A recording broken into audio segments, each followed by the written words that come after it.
ജീവധാര ജീവമൊഴി കാൽവരിനാഥന്റെ സ്നേഹമൊഴി തിരുനിറത്താൽ ജീവനേകും യേശുനാഥന്റെ ജീവമൊഴി ജീവധാര ജീവധാര ജീവധാര.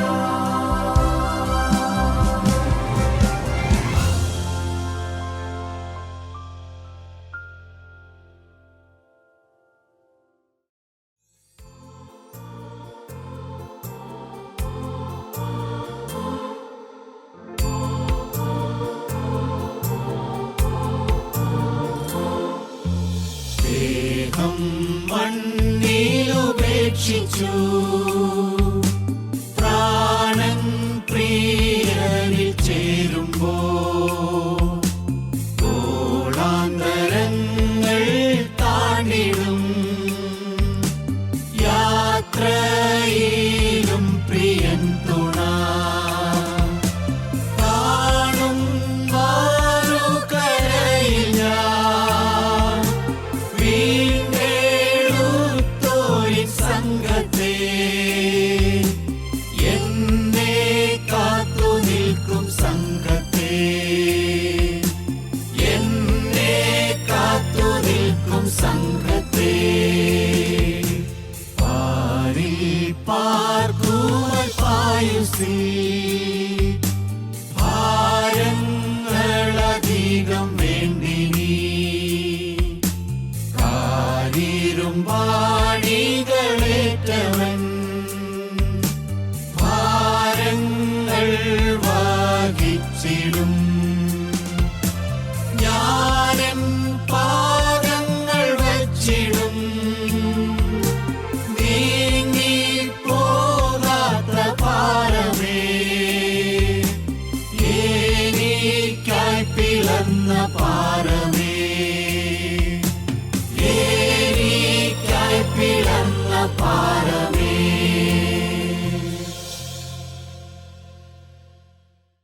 ദൈവനാമം മഹത്വപ്പെടുമാറാകട്ടെ.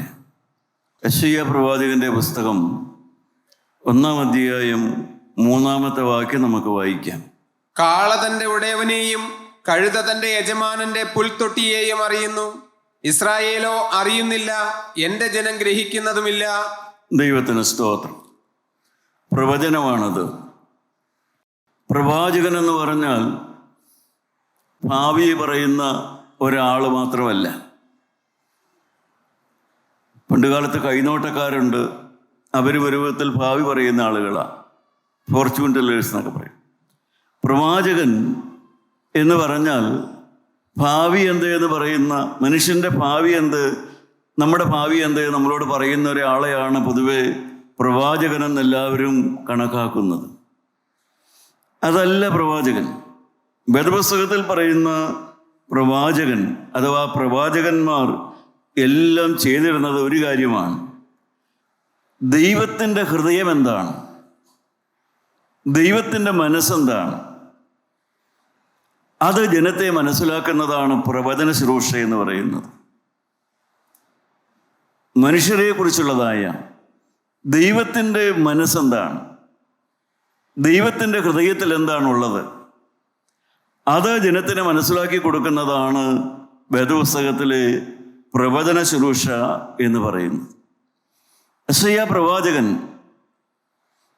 അദ്ദേഹം പ്രവചിക്കുന്ന കാലത്തും യെരൂശലേമിൽ ദേവാലയവും പുരോഹിതന്മാരും ഒക്കെ ഉണ്ടായിരുന്നു. അക്കാലത്തും മോണാർക്സ് ഭരണാധികാരികളുണ്ടായിരുന്നു. പക്ഷേ അക്കാലത്തെയും പുരോഹിതന്മാരും ദൈവം ഏർപ്പാടാക്കിയ ഭരണകർത്താക്കളും ദൈവത്തിൻ്റെ ഹൃദയത്തിൽ എന്താണുള്ളത്, ദൈവത്തിന് ജനത്തോട് എന്താ പറയാനുള്ളത് എന്ന് പുരോഹിതന്മാർ ജനത്തെ മനസ്സിലാക്കി കൊടുത്തിരുന്നില്ല. ജനത്തെ മനസ്സിലാക്കി കൊടുത്തിരുന്നില്ല. ദൈവത്തിന് എന്താണ് അവരോട് പറയാനുള്ളതെന്ന് മനസ്സിലാക്കി കൊടുത്തിരുന്നില്ല. അതുകൊണ്ടാണ് ദൈവം നാം ആമോസിൻ്റെ പ്രവചനത്തിലൊക്കെ വായിക്കുന്ന പോലെ ഇടയനും കാട്ടത്തിപ്പഴം പെറുക്കുന്നവനുമായ സാധാരണക്കാരുൾപ്പെടെയുള്ളതായ, എന്നാൽ രാജകീയ വംശത്തിൽ ഉൾപ്പെടെയുള്ളതായ ആളുകളെ, സാധാരണക്കാരായ ആളുകളെ ദൈവത്തിൻ്റെ ഹിതമെന്തെന്ന് ജനത്തിന് മനസ്സിലാക്കി കൊടുക്കേണ്ടതിന് ഏർപ്പാടാക്കി. അതാണ് പ്രവചനങ്ങൾ എന്ന് പറയുന്നത്. അതിൽ ഒരാളായിരുന്നു യെശയ്യാ പ്രവാചകൻ. യെശയ്യാ പ്രവാചകനാണ് പറഞ്ഞത്, കന്യക ഗർഭം ധരിച്ച് മകനെ പ്രസവിക്കും, അവൻ ഇമ്മാനുവേൽ എന്ന് പേർ വിളിക്കുമെന്ന്. അന്നത് കേട്ട വല്ലവരും വിശ്വസിക്കുമോ? അത് കേട്ട ആളുകൾ പലരും പരിഹസിച്ചു.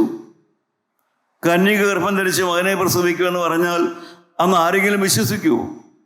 പക്ഷേ പ്രവാചകൻ ദൈവത്തിൻ്റെ ഹൃദയത്തിലുള്ളത്, മനസ്സിലുള്ളത് ജനത്തെ അറിയിച്ചു.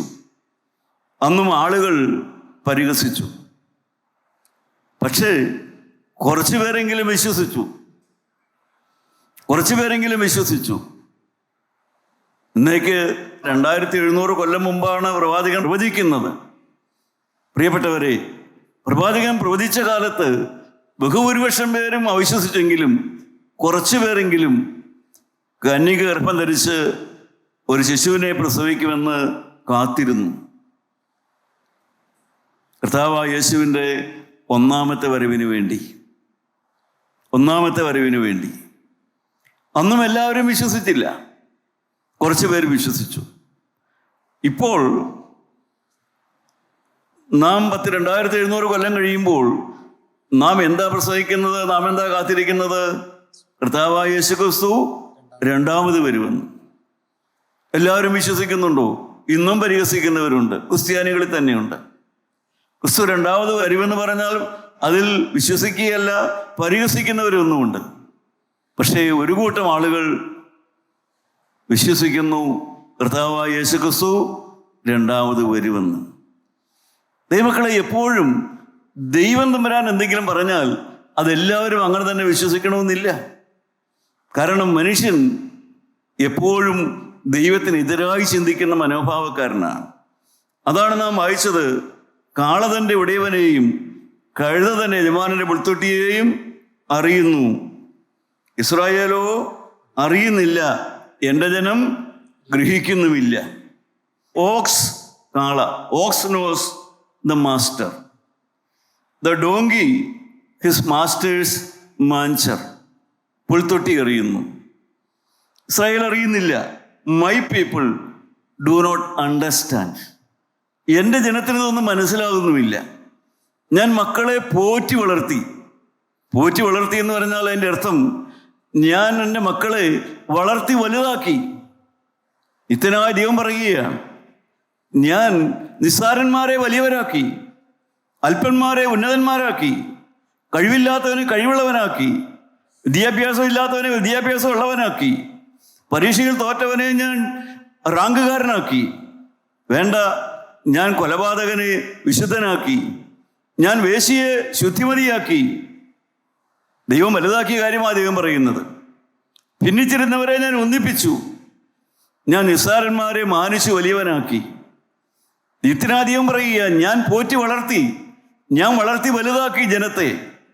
ദൈവമക്കളെ, ഈ വചനം കേൾക്കുന്ന ഞാനും നിങ്ങളുമെല്ലാം ഓർക്കണം, ദൈവം വലുതാക്കി, ദൈവം മാന്യനാക്കി, ദൈവം അധമനെ ഉന്നതനാക്കി, ദൈവം കഴിവില്ലാത്തവനെ കഴിവുള്ളവനാക്കി, ഭിന്നിച്ചിരിക്കുന്നവരെ ഒരുമയുള്ളവരാക്കി, ഒരു വാക്ക് പറയാൻ കഴിവില്ലാത്തവനെ സ്റ്റേജിൽ നിന്ന് പ്രസവിക്കുന്നവനാക്കി, സ്നേഹിക്കാൻ കഴിവില്ലാത്തവനെ സ്നേഹിക്കാൻ കഴിവുള്ളവനാക്കി, മക്കളെ പ്രസവിക്കാൻ കഴിവില്ലാത്തവരെ കുഞ്ഞുങ്ങളെ പ്രസവിക്കുന്നവരാക്കി, സമാധാനത്തോടെ പെരുമാറാൻ അറിയാൻ മേലാത്തവർക്ക് സമാധാനത്തോടെ പെരുമാറാൻ ഞാൻ കഴിവ് കൊടുത്തു, ഞാൻ മക്കളെ പോറ്റി വളർത്തി. അതാ ദൈവം പറയുന്നത്, ഞാൻ മക്കളെ വളർത്തി വലുതാക്കി. പ്രിയപ്പെട്ടവരെ, എല്ലാ അപ്പനും അമ്മയ്ക്കും ഇത് തന്നെ പറയാനുള്ളത്. ഞാൻ മക്കളെ വളർത്തി വലുതാക്കി, ഞാൻ എൻ്റെ മക്കളെ വളർത്തി വലുതാക്കി. ശരിയാണ്, നല്ല ഫുഡൊക്കെ കൊടുത്ത്, നല്ല ഭക്ഷണമൊക്കെ കൊടുത്ത് മക്കളെ വലുതാക്കി എന്നുള്ളത് ശരിയാണ്. പക്ഷേ ദൈവം മക്കളെ ആത്മീയമായി വളർത്തി, സ്നേഹിച്ച് വളർത്തി, ആത്മീയ അവസരങ്ങൾ കൊടുത്ത് വളർത്തി. പ്രിയപ്പെട്ടവരെ, നിങ്ങൾക്കെല്ലാവർക്കും അങ്ങനെ ഒരു സാക്ഷ്യം പറയാൻ പറ്റൂ. ഞാൻ മക്കൾക്ക് ആത്മീയാഹാരവും അവരുടെ ശരീരത്തിൻ്റെ വളർച്ചയ്ക്കും ആത്മാവിൻ്റെ വളർച്ചയ്ക്കും ശരീരത്തിൻ്റെ വളർച്ചയ്ക്കുമുള്ള ആഹാരം ഞാൻ എൻ്റെ മക്കൾക്ക് കൊടുത്തു. പറയാൻ പറ്റുമോ?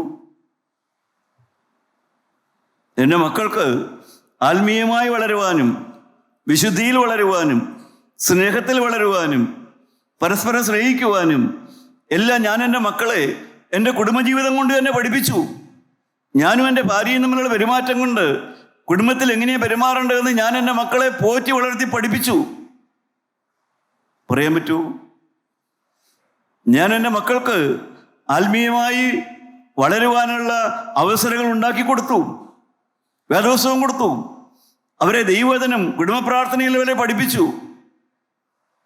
മക്കളെ അങ്ങനെ പോറ്റി വളർത്തിയോ? മക്കളെ ശരീരം മാത്രം വളർത്തിയോ? ആത്മീയമായി വളർത്തിയോ? ദൈവം പറയുന്നു, ഞാൻ മക്കളെ പോറ്റി വളർത്തി. ദൈവമക്കളെ സാക്ഷ്യമുണ്ടോ നമുക്ക്? ഞാൻ മക്കളെ പോറ്റി വളർത്തിയ ദൈവം പറയുന്നു. ഇന്ന് മക്കളുള്ള മാതാപിതാക്കന്മാരാണ് ഇവിടെ ഇരിക്കുന്നത് നമ്മൾ അനേകർ. നമുക്കങ്ങനെ ഒരു സാക്ഷ്യമുണ്ടോ? ഞാൻ മക്കളെ പോറ്റി വളർത്തി, തക്ക സമയത്ത് കൊടുക്കേണ്ട ആത്മീയ ആഹാരവും ഭൗതിക ആഹാരവും ഭൗതികമായതും ആത്മീയമായതും ഞാൻ അവർക്ക് കൊടുത്തു. ഞാനൊരു മാതൃകാ ജീവിതം അവരുടെ മുമ്പിൽ കാഴ്ചവെച്ചു. ഞാനൊരു ശരിയായ പെരുമാറ്റം അവരെ പഠിപ്പിച്ചു. ഞാൻ അവരെ ഒരു ഭക്തി എന്താണെന്ന് പഠിപ്പിച്ചു. എൻ്റെ ജീവിതം കൊണ്ട് ഞാൻ അവരെ പഠിപ്പിച്ചു. ഒരു വിശുദ്ധ ജീവിതം എന്താണെന്ന് ഞാൻ അവരെ പഠിപ്പിച്ചു. സാക്ഷിയുണ്ടോ? പക്ഷേ ദൈവത്തിന് സാക്ഷ്യമുണ്ട്. അതാണ് ദൈവം പറഞ്ഞത്, ഞാൻ മക്കളെ പോറ്റി വളർത്തി, എങ്കിലും അവരോ എന്നോട് മത്സരിച്ചിരിക്കുന്നു. പ്രിയപ്പെട്ടവരെ, നാം എപ്പോഴും പറയാറില്ലേ, ആ വാക്കിൻ്റെ അർത്ഥം എന്താണ് വാസ്തവത്തിൽ? മൃഗങ്ങൾക്ക് മനുഷ്യനേക്കാൾ വിവേകമുണ്ടെന്ന് പലപ്പോഴും നമുക്ക് തോന്നിപ്പോവും. മനുഷ്യനേക്കാൾ വിവേകം മൃഗങ്ങൾക്കുണ്ട്, മനുഷ്യനേക്കാൾ നന്ദി ചില മൃഗങ്ങൾക്കുണ്ടെന്ന് നമുക്ക് തോന്നിപ്പോകാറില്ലേ? അത് തന്നെയാണ് ഇവിടെ ദൈവം പറയുന്നത്. ഞാൻ മക്കളെ വളർത്തിയിട്ട് എനിക്ക് പറയാനുള്ളത് ഇതാണ്, മൃഗങ്ങൾക്കുള്ള സ്നേഹം പോലും അവർക്കില്ല. കാള തൻ്റെ ഉടയവനെയും കഴുത തൻ്റെ യജമാന്റെ പുൽത്തൊട്ടിയെയും അറിയുന്നു. അവിടെ കാളയെന്ന് പറയുന്ന ആരെക്കുറിച്ചാണ്? കാളയെന്ന് പറയുന്ന ആരെക്കുറിച്ചാണ്? മനുഷ്യരായ നമ്മളെക്കുറിച്ചാണ്. മനുഷ്യരായ നമ്മളെക്കുറിച്ചാണ്. ഞാൻ പോറ്റി വളർത്തി. യജമാനൻ ആരാണ്? നിത്യനായ ദൈവമാണ്, കർത്താവായ യേശുക്രിസ്തുവാണ്. ആരെയാണ് വളർത്തിയത്? നമ്മളെയാണ് വളർത്തിയത്. ഏതാണ് പുൽത്തൊട്ടി? ഈ വേദപുസ്തകം തന്നെ, ഈ ദൈവത്തിൻ്റെ വചനം തന്നെ. ദൈവത്തിൻ്റെ വചനം തന്നെ പുൽത്തൊട്ടി. പ്രിയപ്പെട്ടവരെ, ഞാൻ എൻ്റെ മക്കളെ ശരിയായ ആഹാരം കൊടുത്ത് വളർത്തി. ദൈവത്തിന് സ്തോത്രം. വചനം കൊടുത്ത് വളർത്തി. ഈ കൂട്ടായ്മയോട് ചേർന്ന് വന്നവരോട് ഞാൻ എളിമയോട് ചോദിക്കട്ടെ, സത്യമായി ഞാനും നിങ്ങളെപ്പോലെ തന്നെ വർഷങ്ങളായി ദൈവത്തിൻ്റെ വചനം കേട്ടുകൊണ്ടിരിക്കുന്നു. ദൈവമക്കളെ, നമ്മളെ വളർത്തേണ്ടതുപോലെ വളർത്തിയതല്ലേ? വേണ്ട ആഹാരം തന്നല്ലേ വളർത്തിയത്? വേണ്ട പ്രബോധനം തന്നല്ലേ വളർത്തിയത്? വേണ്ടതുപോലെയുള്ള മുന്നറിയിപ്പ് തന്നല്ലേ വളർത്തിയത്? മരണമുണ്ടെന്നും ന്യായവിധിയുണ്ടെന്നും സ്വർഗമുണ്ടെന്നും നരകമുണ്ടെന്നും എല്ലാം കാര്യങ്ങൾ പറഞ്ഞല്ലേ വളർത്തിയത്? ഒന്നും അറിയിക്കാതെ അല്ലല്ലോ വളർത്തിയത്.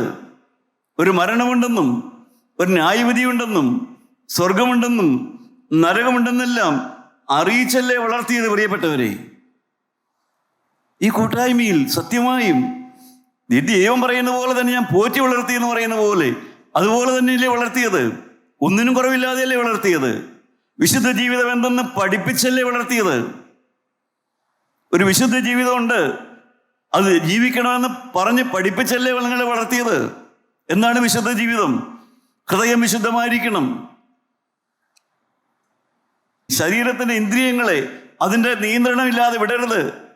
ഇന്ദ്രിയ നിയന്ത്രണം വേണം. ശരീരത്തിൻ്റെ ഇന്ദ്രിയങ്ങളെ പിടിച്ചെടുക്കണം.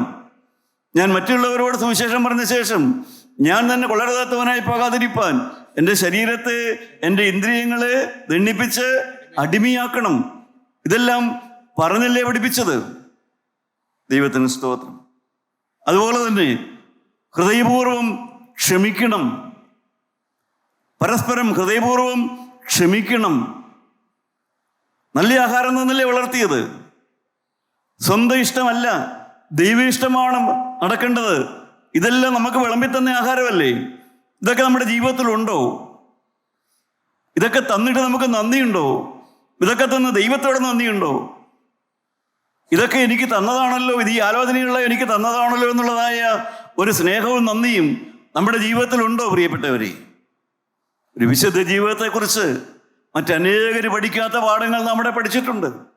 ഹൃദയവിശുദ്ധിയെക്കുറിച്ച്, അവയവങ്ങളുടെ വിശുദ്ധീകരണത്തെക്കുറിച്ച്, ഹൃദയപൂർവ്വം ക്ഷമിക്കുന്നതിനെക്കുറിച്ച്, സ്വന്തം ഇഷ്ടത്തിന് വേണ്ടി നിൽക്കരുത്, സ്വന്തം ഇഷ്ടം നടപ്പിലാക്കാൻ ഒരിക്കലും ശ്രമിക്കരുത്, ദൈവ ഇഷ്ടം മാത്രം നടന്നാൽ മതിയെന്ന് എപ്പോഴും പ്രാർത്ഥിക്കണമെന്നും അത് കൂട്ടായ്മയിലും അതേ പാടുള്ളൂ, സ്വന്തം അജണ്ട വേണ്ട, ദൈവത്തിൻ്റെ കാര്യം നടന്നാൽ മതി, ഇതെല്ലാം പറഞ്ഞു പഠിപ്പിച്ചിട്ടുള്ളതല്ലേ?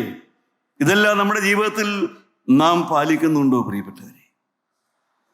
ഇതന്നെയാ ദൈവം പറഞ്ഞത്, ഞാൻ മക്കളെ പോറ്റി വളർത്തി അവർ എന്നോട് മത്സരിച്ചിരിക്കുന്നു. മത്സരിച്ചത് അന്നത്തെ ജനം മത്സരിച്ചു. ആ മത്സരം ഇന്നും നമ്മുടെ ഇടയിലേക്ക് വന്നിട്ടില്ലേ? ദൈവത്തോട് മത്സരിക്കുന്ന മനോഭാവം, ദൈവവചനം കേട്ട് വിട്ടുകളയുന്ന മനോഭാവം, ദൈവവചനം അനുസരിക്കാതെ ഇന്നും പണക്കം ഹൃദയത്തിൽ സൂക്ഷിച്ചിട്ടില്ലേ? ദൈവവചനം അനുസരിക്കാതെ ഇന്നും തമ്മിൽ ഭിന്നതയില്ലേ? ഇന്നും ക്ഷമിക്കാത്ത ഹൃദയമില്ലേ? ഇന്നും തമ്മിൽ മിണ്ടാത്ത ദൈവവേലക്കാരില്ലേ? ഇന്നും പരസ്പരം അംഗീകരിക്കാത്ത, മറ്റൊരുത്തിന് ദൈവം കൊടുത്ത ഒരു കൃപാവരമാണെങ്കിൽ ആ കൃപാവരത്തെ അംഗീകരിക്കാത്തവർ ഇന്നും നമ്മുടെ കൂട്ടത്തിലില്ലേ? പ്രിയപ്പെട്ടവരെ, ദൈവം കൊടുത്തവർക്ക് അംഗീകരിച്ചാൽ മതി, എല്ലാവരെയും അംഗീകരിക്കണമെന്നുണ്ടോ? പക്ഷെ ആർക്കും പൊങ്ങാൻ വേണ്ടിയുള്ള കൃപാവരം ഒന്നും കൊടുത്തിട്ടില്ല. ശുശ്രൂഷയ്ക്ക് വേണ്ടിയുള്ള കൃപാവരം കൊടുത്തു കാണും. അത് മറ്റുള്ളവർക്ക് ശുശ്രൂഷ ചെയ്യാൻ വേണ്ടിയിട്ടാണ്, അല്ലാതെ അധികാരത്തിന് വേണ്ടിയുള്ള കൃപാവരമൊന്നുമില്ല. ശുശ്രൂഷയ്ക്ക് വേണ്ടിയുള്ള കൃപാവരമുണ്ട്, അതൊക്കെ ദൈവം കൊടുത്തിട്ടുണ്ടാവും. അത് കൊടുത്തവരെ അംഗീകരിക്കണം, അത്രയല്ലേ ഉള്ളൂ. പരസ്പരം സ്നേഹിക്കണം. ദൈവമക്കളെ കിട്ടിയ വചനമെല്ലാം അനുസരിച്ചു എന്നുള്ളത് കൊണ്ടാണോ നാം മുന്നോട്ട് പോയിക്കൊണ്ടിരിക്കുന്നത്? നാം 10 കന്യകമാരെ കുറിച്ച് കേൾക്കുന്നു. മത്തായിയുടെ സുവിശേഷം 25-ാം അധ്യായം ആദ്യത്തെ 4 വാക്യം നമുക്ക് വായിക്കാം. സ്വർഗരാജ്യം മണവാളനെ എതിരേൽപ്പാൻ വിളക്ക് എടുത്തും കൊണ്ട് പുറപ്പെട്ട 10 കന്യകമാരോട് സദൃശമാകും. അവരിൽ 5 പേർ ബുദ്ധിയില്ലാത്തവരും 5 പേർ ബുദ്ധിയുള്ളവരുമായിരുന്നു. ബുദ്ധിയില്ലാത്തവർ വിളക്കെടുത്തപ്പോൾ എണ്ണ എടുത്തില്ല, ബുദ്ധിയുള്ളവരോ വിളക്കോടുകൂടെ പാത്രത്തിൽ എണ്ണയും എടുത്തു. ദൈവത്തിന് സ്തോത്രം. ബുദ്ധിയുള്ളവരും ബുദ്ധിയില്ലാത്തവരെന്നും എഴുതിയത് വാസ്തവത്തിൽ ചിന്തിച്ചാൽ അറിയാം, മത്സര മനോഭാവമുള്ളവരും അനുസരണ മനോഭാവമുള്ളവരുമായ കുറച്ച് പേര്, മത്സര മനോഭാവമുള്ളവർ, കുറച്ച് പേര് അനുസരണ മനോഭാവമുള്ളവർ, കുറച്ച് പേര് സ്നേഹിക്കുന്നവര്, കുറച്ച് പേര് സ്നേഹിക്കാൻ മടിയുള്ളവർ. ദൈവത്തിന് സ്തോത്രം. എന്തിനാ പറഞ്ഞത്? വിളക്കെടുത്തോളാനാണ് പറഞ്ഞത്, വിളക്കെടുക്കാനല്ല അവരോട് പറഞ്ഞത്. അവരോട് പറഞ്ഞത് എന്തായിരുന്നു? കത്തുന്ന വിളക്കെടുക്കാനാ പറഞ്ഞത്, കത്തുന്ന വിളക്കുമായി നടക്കാനാ പറഞ്ഞത്.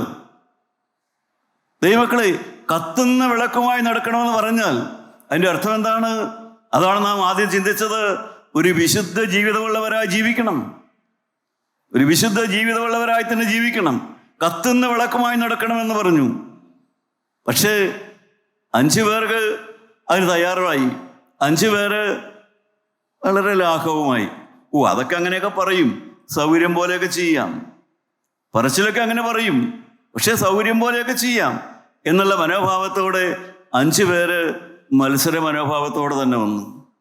എന്താണ് പ്രിയപ്പെട്ടവരെ സംഭവിച്ചത്? അതിന്റെ 8-ാമത്തെ വാക്യം വായിക്കാം. എന്നാൽ ബുദ്ധിയില്ലാത്തവർ ബുദ്ധിയുള്ളവരോട്, ഞങ്ങളുടെ വിളക്ക് കെട്ടുപോകുന്നത് കൊണ്ട് നിങ്ങളുടെ എണ്ണയിൽ കുറെ ഞങ്ങൾക്ക് തരുവീനെന്ന് പറഞ്ഞു. ദൈവത്തിന് സ്തോത്രം. പ്രിയപ്പെട്ടവരെ, പഴയ പോലെയല്ല വിളക്ക് കെട്ടുപോകുന്ന ഒരവസ്ഥ. ഇവർക്ക് മനസ്സിലായി, പണ്ടൊന്നും വിളക്ക് അങ്ങനെ കെടണില്ലായിരുന്നു. പണ്ടൊക്കെ ആത്മാവിൻ്റെ ചൈതന്യമൊക്കെ എപ്പോഴും ഉണ്ടായിരുന്നു. പണ്ടൊക്കെ ആത്മാവിലൊരു വീര്യമൊക്കെ എപ്പോഴും ഉണ്ടായിരുന്നു. എന്നെ കാണിച്ചാലും ആത്മാവിലൊന്നും കുഴയണില്ല, ആത്മാവിലൊന്നും ക്ഷീണിക്കുന്നില്ല, പ്രത്യേകിച്ച് പ്രശ്നമൊന്നും വരുന്നില്ല. പക്ഷേ എന്നും അങ്ങനെയല്ല പ്രിയപ്പെട്ടവരെ, എന്നും അങ്ങനെയല്ല. ഇപ്പം അവർക്ക് മനസ്സിലായി, എണ്ണ തീർന്നു പോകുന്നു എന്ന് മനസ്സിലായത് വൈകിയാണ്. എല്ലാവർക്കും എല്ലാം സമയത്തൊന്നും മനസ്സിലാകുന്നില്ല. എല്ലാവർക്കും എല്ലാം സമയത്തൊന്നും മനസ്സിലാകുന്നില്ല. ഇപ്പം ഇത്രയും കാലം ഇല്ലായിരുന്നിട്ട് എന്നാ കുഴപ്പം? എണ്ണ തീർന്നിട്ട് കാലം എത്രയായി? നാളുകൾ എത്രയായി? ഞാൻ ഈ പണക്കവുമായി വെച്ചുകൊണ്ടിരിക്കുന്നു, ഞാൻ ഈ മനോഭാവത്തോടെ ജീവിക്കുന്നു, ഞാൻ അവനോട് മിണ്ടിയിട്ട് കൊല്ലം എത്രയായി? ഞങ്ങൾ തമ്മിൽ പരസ്പരം മിണ്ടിയിട്ട് കൊല്ലം എത്രയായി? ഒരു പ്രശ്നവും ഉണ്ടായില്ലല്ലോ, ഒരു രോഗവും വന്നില്ലല്ലോ, ഒരു അത്യാഹിതവും വന്നില്ലല്ലോ, മിണ്ടാതിരുന്നിട്ട് ഒരു പ്രശ്നം ഉണ്ടായില്ലല്ലോ, സ്നേഹിക്കാഞ്ഞിട്ട് ഒരു പ്രശ്നവും ഉണ്ടായില്ലല്ലോ. ദൈവമക്കളെ, കാര്യങ്ങൾ ലാഘവമായിട്ട് കാണുന്ന വലിയൊരു കൂട്ടമുണ്ട്. ഒന്നും സംഭവിക്കണില്ലല്ലോ, ഞങ്ങൾക്ക് വോയിസ് പോലെ ജീവിക്കുകയല്ലേ. സ്നേഹമോ അതൊക്കെ എന്നേ വിട്ടു. മേടിച്ചാൽ തിരിച്ചു കൊടുക്കണോ അതൊക്കെ എന്നേ വിട്ടു. മേടിച്ചാൽ കൊടുത്തില്ലെങ്കിൽ എന്നാ ഞാൻ കൊടുത്തില്ലല്ലോ. പ്രിയപ്പെട്ടവരെ, ഞാൻ എനിക്ക് ഇഷ്ടമുള്ള വഴിക്ക് നടന്നല്ലോ, ഞാൻ എനിക്ക് ഇഷ്ടമുള്ളിടത്ത പോലെ പോയല്ലോ, അമ്മായിമ്മയോട് പിണങ്ങിയല്ലോ, മരുമകളോടൊക്കെ പിണങ്ങിയല്ലോ. അറിയണില്ല പ്രിയപ്പെട്ടവരെ. പക്ഷെ വിളക്ക് കെട്ടുമെന്നുള്ളത് മനസ്സിലായി വരുന്നതേ ഉള്ളൂ. അടുത്ത വാക്യം വായിക്കാം, 9-ാമത്തെ വാക്യം. ബുദ്ധിയുള്ളവർ ഞങ്ങൾക്കും നിങ്ങൾക്കും പോരാ എന്ന് വരാതിരിപ്പാൻ നിങ്ങൾ വിൽക്കുന്നവരുടെ അടുക്കൽ പോയി വാങ്ങിക്കൊള്ളുവിനെന്ന് ഉത്തരം പറഞ്ഞു. ദൈവത്തിന് സ്തോത്രം. പ്രിയപ്പെട്ടവരെ, കാര്യങ്ങൾ ലാഘവമല്ല എന്ന് പിന്നീടാ മനസ്സിലായത്. എല്ലാം ലാഘവമല്ല എന്ന് പിന്നീട് മനസ്സിലായി. എന്താ മനസ്സിലായത്? മനുഷ്യർ വിചാരിച്ചാൽ മറ്റ് മനുഷ്യന് കൊടുക്കാൻ പറ്റൂല. ഒരു മനുഷ്യൻ വിചാരിച്ചാൽ മറ്റൊരുത്തനെ ആത്മീയമായി ഉയർത്താനോ അവൻ ആത്മാവിനെ കൊടുക്കാനോ അവൻ്റെ ആത്മാവിൻ്റെ കാര്യം ശരിയാക്കാനോ കഴിയില്ല. എണ്ണ വിൽപ്പനക്കാരനുണ്ട്, പരിശുദ്ധാത്മാവിനെ കൊടുക്കാൻ അധികാരമുള്ളവനുണ്ട്. അത് കർത്താവായ യേശുക്രിസ്തുവാണ്. അവൻ്റെ അടുക്കൽ പോകാതെ മനുഷ്യരോട് ഇങ്ങനെ ചോദിച്ച് മനുഷ്യരോട് ഒന്ന് ചോദിച്ച് നടക്കുന്ന ആളുകളുണ്ട്. തരാൻ കഴിയുന്നവനോടല്ല ചോദിക്കണത്, തരാൻ കഴിയാത്ത മനുഷ്യരോട് എനിക്ക് തരണമേ ചോദിച്ച് നടക്കുന്ന ആളുകളുണ്ട്. എൻ്റെ പ്രിയപ്പെട്ടവരെ, കാര്യങ്ങൾ കൈവിട്ട് പോണത് അറിയുന്നില്ല. കാര്യങ്ങൾ കൈവിട്ട് അങ്ങ് പോവുകയായിരുന്നു. ആദ്യം വിളക്ക് പാത്രത്തിൽ എണ്ണയില്ല, അത് മനസ്സിലായില്ലേ? കുഴപ്പമില്ല, അപ്പോഴും പ്രശ്നമില്ല. വിളക്ക് കിട്ടു തുടങ്ങി, അപ്പോഴും പ്രശ്നമില്ല. അവൻ ചോദിച്ചു, മനുഷ്യരോട് ചോദിച്ചാൽ കിട്ടുമല്ലോ എന്നാണ് ധരിച്ചത്. വിളക്കുള്ളവരോട് ചോദിച്ചാൽ എനിക്ക് കിട്ടും. ദൈവത്തിന് സ്തോത്രം. പക്ഷെ അവർ പറഞ്ഞു, ഞങ്ങൾക്ക് തരാൻ പറ്റില്ല ഇത്. എൻ്റെ പ്രിയപ്പെട്ടവരെ, ഈ ആത്മാവിൻ്റെ കാര്യമൊന്നും മനുഷ്യർക്ക് ശരിയാക്കി തരാൻ പറ്റുമെന്ന് വിചാരിക്കരുത് കേട്ടോ. സ്വർഗത്തിൽ കൊണ്ടുപോണ കാര്യമൊക്കെ മനുഷ്യർക്ക് ശരിയാക്കി തരാമെന്ന് വിചാരിക്കരുത് കേട്ടോ. രോഗം വന്നാൽ ആത്മാവുള്ള ദൈവമക്കൾ വന്ന് പ്രാർത്ഥിച്ച് ശരിയാക്കി തരുമെന്ന് വിശ്വസിക്കരുത് കേട്ടോ. അതൊന്നും സാധിക്കില്ല. ദൈവത്തിന് സ്തോത്രം. പ്രിയപ്പെട്ടവരെ, എല്ലാ കാലത്തും മധ്യസ്ഥ പ്രാർത്ഥന കൊണ്ട് ഫലമില്ല എന്ന് പ്രവാചകന്മാർ എഴുതി വച്ചിട്ടുണ്ട്. മോശയോ യിരെമ്യാവോ ദാനിയേലോ യോബോ ആര് പ്രാർത്ഥിച്ചാലും ഞാൻ മധ്യസ്ഥത കൊണ്ട് പ്രാർത്ഥന കേൾക്കില്ല എന്ന് ദൈവം എഴുതി വെച്ചു. പ്രിയപ്പെട്ടവരെ, അതുകൊണ്ട് തന്നെത്താൻ ഒരുങ്ങണം, തന്നെത്താൻ ഒരുക്കമുള്ളവരാകണം. ദൈവത്തിന് സ്തോത്രം. നിങ്ങൾ ഒരുങ്ങിയാണോ മുന്നോട്ട് പോണത്? വളരെ ലാഘവമായി. പാത്രത്തിൽ എണ്ണയില്ല, പാത്രമൊക്കെ വീശി അങ്ങ് പോവുക. കത്തുന്ന വിളക്ക് കെടാറായി എന്നറിയാം, അപ്പോഴും പ്രശ്നമില്ല. കെട്ട് കഴിഞ്ഞപ്പോഴും പ്രശ്നമില്ല, കെട്ട് കഴിഞ്ഞപ്പോഴും കിടന്നുറങ്ങാനും പ്രശ്നമില്ല. പക്ഷെ മണവാളൻ വരുന്നു എന്ന് ആർപ്പുവിളി വന്നപ്പോൾ അയ്യോ അയ്യോ അയ്യോ. പ്രിയപ്പെട്ടവരെ, ആരാ അവര്? ദൈവം സ്നേഹിച്ചവരാണവര്. ദൈവം സ്നേഹിച്ച് ദൈവം വിളക്കെടുത്ത് നിൽക്കാൻ പറഞ്ഞ ദൈവവേലക്കാരാണവര്. അവരവസാനം ദൈവത്തോട് മത്സരിച്ചു. മത്തുന്ന വിളക്കിനെ കുറിച്ച് ഗൗരവമില്ല. അവസാനം മനുഷ്യരോട് ചോദിച്ചു, മനുഷ്യരൊന്നും കിട്ടിയില്ല. ദൈവമക്കളെ, അതുകൊണ്ട് മറ്റുള്ളവരെ പ്രാർത്ഥിച്ച് സ്വർഗത്തിലെത്തിക്കാം. ആരെങ്കിലുമൊക്കെ എനിക്ക് വേണ്ടി ഇടിവിൽ നിന്ന് പ്രാർത്ഥിച്ച് ദൈവരാജ്യത്തിലെത്താം. മരിച്ചു കഴിഞ്ഞാൽ പ്രാർത്ഥിച്ച് മറ്റുള്ളവർ പ്രാർത്ഥിച്ച് സ്വർഗത്തിലെത്താം എന്നൊന്നും കരുതിയിരിക്കരുത് കേട്ടോ.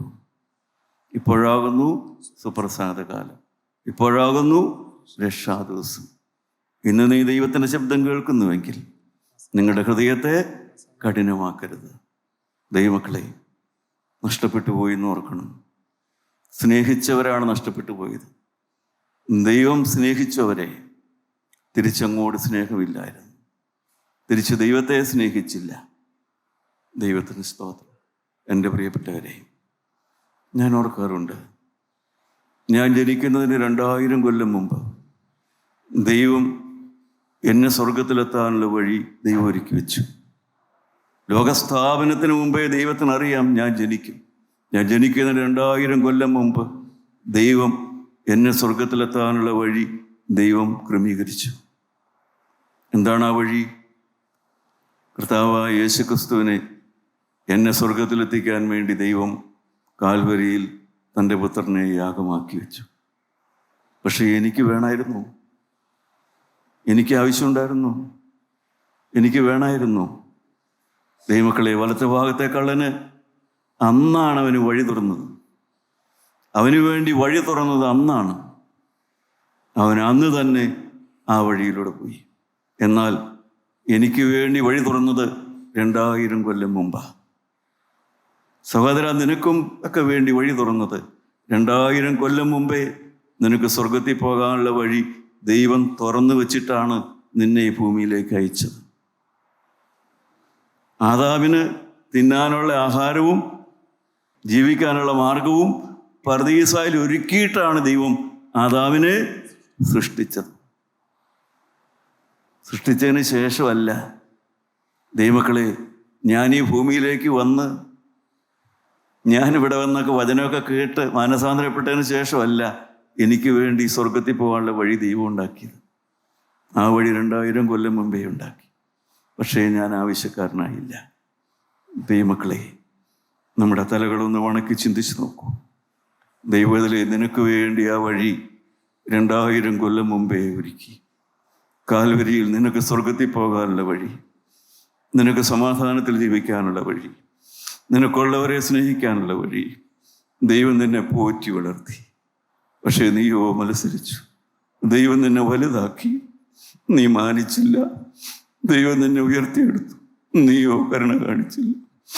ദൈവം നിന്നെ പഠിപ്പിച്ചു, ദൈവം നിന്റെ പാപം ക്ഷമിച്ചു, ദൈവം നിന്റെ അകൃത്യം പുറത്തു, ദൈവം നിന്റെ മ്ലേച്ഛത മാച്ചു, ദൈവം നിന്റെ വേശ്യാവൃത്തി കണ്ടില്ല എന്ന് വെച്ചു, ദൈവം നിന്റെ അവിഹിത ബന്ധം മറച്ചു വെച്ചു, ദൈവം നിന്റെ വേശ്യാവൃത്തി ഒളിച്ചു വെച്ചു, ദൈവം നിന്റെ കൊലപാതകം ഒളിച്ചു വെച്ചു. ഇല്ല, ഒളിച്ചു വെച്ചില്ല. അതെല്ലാം അവൻ്റെ പുത്രന്റെ മേൽ ചുമത്തി. ഹല്ലേലൂയ. ഞാൻ പാപിയായിരിക്കുമ്പോൾ തന്നെ അവൻ നമ്മെ സ്നേഹിച്ചു. അങ്ങനെ പുത്രനെ തന്നിട്ട് നമ്മളെ സ്നേഹിച്ചു. ദൈവവേദലേ, നീ അവനെ അന്വേഷിച്ചുവോ? നീ നിനക്ക് വേണ്ടി ഒരുക്കിയ സ്വർഗത്തിലേക്കുള്ള വഴിയിലൂടെ യാത്ര പുറപ്പെട്ടുവോ? നീ ഒരു സിയോൻ യാത്രക്കാരനായോ? നീ ഒരു സിയോൻ യാത്രക്കാരനായോ? പ്രിയപ്പെട്ടവരെ, ഇന്നെങ്കിലും ഒരു സിയോൻ യാത്രക്കാരനാവുക. അതിനുവേണ്ടി തീരുമാനമൊതുക്കുക. അതിനുവേണ്ടി യേശുവിനെ വിളിക്കുക. കർത്താവേ, ഞാനിതാ ഇതുവരെയും അറിഞ്ഞില്ല, സ്വർഗത്തിലേക്കുള്ള വഴി എനിക്ക് വേണ്ടി തുറന്നിട്ടുണ്ട്, ഞാൻ അറിഞ്ഞില്ല. യേശുവേ, ഞാനിതാ വരികയാണ്, എന്നെ സ്വീകരിക്കണമേ. യേശുവേ, ഞാനിതാ വരികയാണ്, ഞാൻ ഇതുവരെ വന്നതുപോലെയല്ല, എന്നെ സ്വീകരിക്കണമേ. തീരുമാനമുള്ളവർക്ക് കരങ്ങൾ ഉയർത്തി പറയാം, യേശുവേ, ഞാനിതാ മത്സരിച്ച് മാറി നിൽക്കുകയായിരുന്നു, ഞാനിതാ അകന്നു മാറി നിൽക്കുകയായിരുന്നു. യേശുവേ, ഇനി ഒരിക്കലും ഞാൻ മാറി നിൽക്കുകയില്ല. ഞാനിതാ ഈ വഴിയിലൂടെ സിയോൻ യാത്രക്കാരനായി, ഞാൻ എനിക്ക് വേണ്ടി ഒരുക്കിയ സ്വർഗീയ വഴിയിലൂടെ ഞാനിതാ വരികയാണ്. എന്നെ സ്വീകരിക്കണമേ, എന്നെ അംഗീകരിക്കണമേ, എന്നെ കഴുകണമേ, എന്നെ വെടിപ്പാക്കണമേ. ദൈവരാജ്യം എനിക്ക് നഷ്ടപ്പെട്ടു പോകല്ലേ. ഹല്ലേലൂയ. ദൈവരാജ്യം എനിക്ക് നഷ്ടപ്പെട്ടു പോകല്ലേ. ദൈവരാജ് എന്റെ വിളക്ക് കെട്ടുപോകല്ലേ. Hallelujah, hallelujah. ഇതാ മണവാളൻ വരുന്നു എന്ന് പറഞ്ഞുമ്പോൾ വിളക്ക് കെട്ടർ കന്യകയായി ഞാൻ കാണപ്പെടാൻ ഇടവരല്ലേ. കർത്താവേ, ക്ഷമിക്കണമേ. കർത്താവേ, പൊറുക്കണമേ. ഈ ദിനത്തോട് മനസ്സലിയണമേ. നിന്റെ സ്നേഹം പകരണമേ. അകൃത്യം ക്ഷമിക്കണമേ. പാപം മോചിക്കണമേ. അനുഗ്രഹിക്കണമേ. ആത്മാവിനെ പകരണമേ. യേശു മൂലം പ്രാർത്ഥിക്കുന്നു. കൃപയോടെ കേട്ട് ഉത്തരം തരുമാറാകണമേ.